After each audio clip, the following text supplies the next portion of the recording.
Danny, busy week, Grimsby Tuesday night. How much of today's going to be reflecting on Saturday and preparing for Grimsby? Yeah, I think a great week, 2 home games to attack. I thought Saturday was a really good learning experience for us, to have the control and dominance that we did first half against a team that were top of the form guide and have been going very, very well. I think bodes well.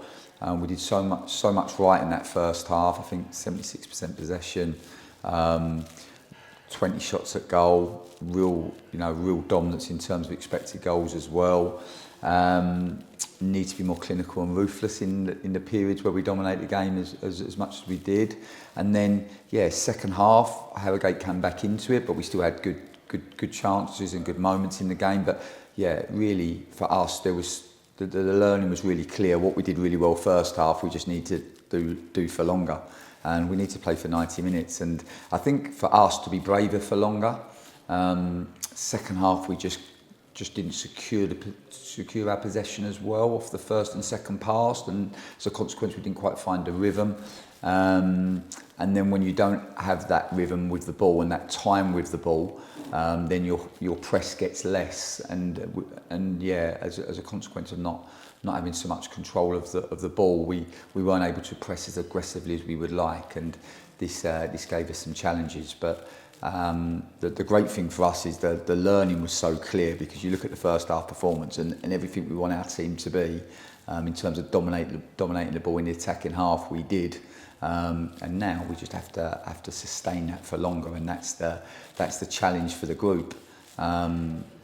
We've shown that it's not physical, because you look at our comebacks against Swindon, our comeback against Forest Green shows that we have the physical capabilities to do it in the second half in games. But maybe in terms of our resilience and our robustness and our durability and those kind of mental qualities, they're the ones that we have to really go after as a team if we want to be a good team, because good teams, my most successful teams play for 90 minutes. Yeah, and those learnings, are they easy now to take into Grimsby, or is it because it's a completely different side you're playing against, they have to wait a little while? Can they just be literally taken game to game? No, I think that's a really good question, Dave, and you've lived football long enough, and I suppose that's why you asked that question. But it's just trying to find the balance right today. I think today's always a greek day for us, because we've obviously, the coaching staff have reviewed the game yesterday. Our players would have looked at their individual clips yesterday, and it's for us to take the real key learning points from the game that can help us going into the game tomorrow. And then there'll be some other areas of learning that maybe we'll just hold back for a later date. But no, for us to try to prioritise and find the key bits that we learn from Saturday that can help us into Tuesday, I think is imperative. And then obviously to turn our attention to Grimsby and the challenges that opponent will bring.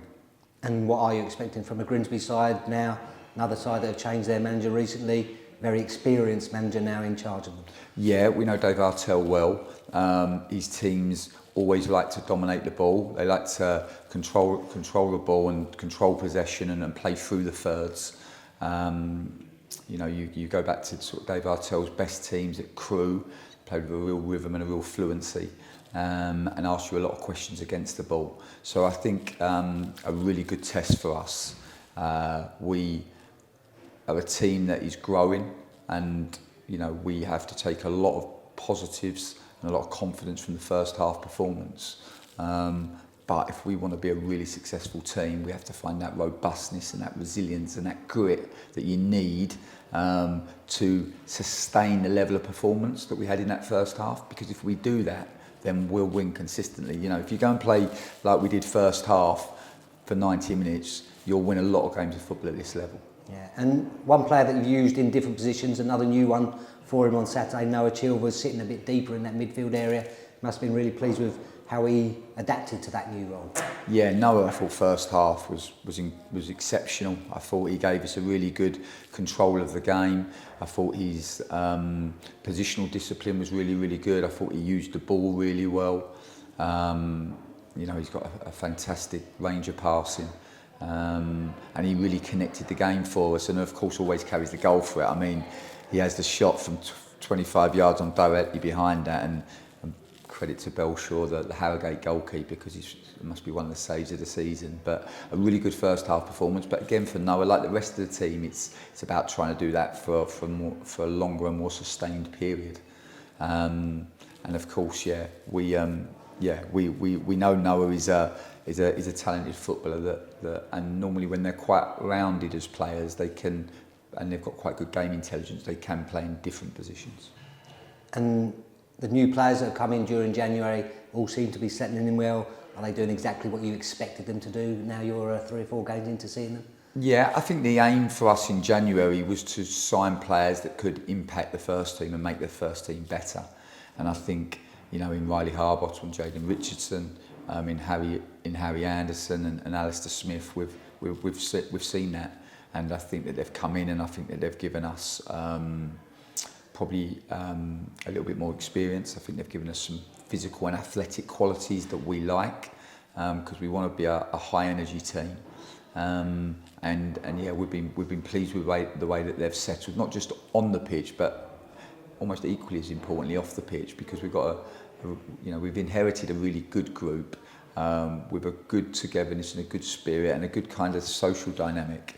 And it's important that the boys that come in can add to that and complement that, and it's been good to see them be able to do that. And I suppose as a head coach, your job doesn't just entail those 18 on match day. Don't want to get it lost on a match day, but last week Alamin Kazim and Ronnie Nelson and Frankie Terry all go out on loan moves. Something you mentioned about that mixture of game programme and good training. Yeah, absolutely. You know, great loans for them. We're really pleased. You know, for us with our young players, I think it's always to find the right challenge for them. And yeah, hopefully with outstanding coaching and a really competitive games programme, we see the progress that we want to see from our young players. And yeah, we could have been really selfish, particularly with Alamin, because he's such a good player and such an athletic profile, and kept him in the building. But we just feel that sometimes for the young players, the game has to be their teacher. And I think for Alamin, it's, you know, he now needs to go and play regularly. He needs to go and get a run of games and find a real rhythm. And I think if he does that, then his game understanding and his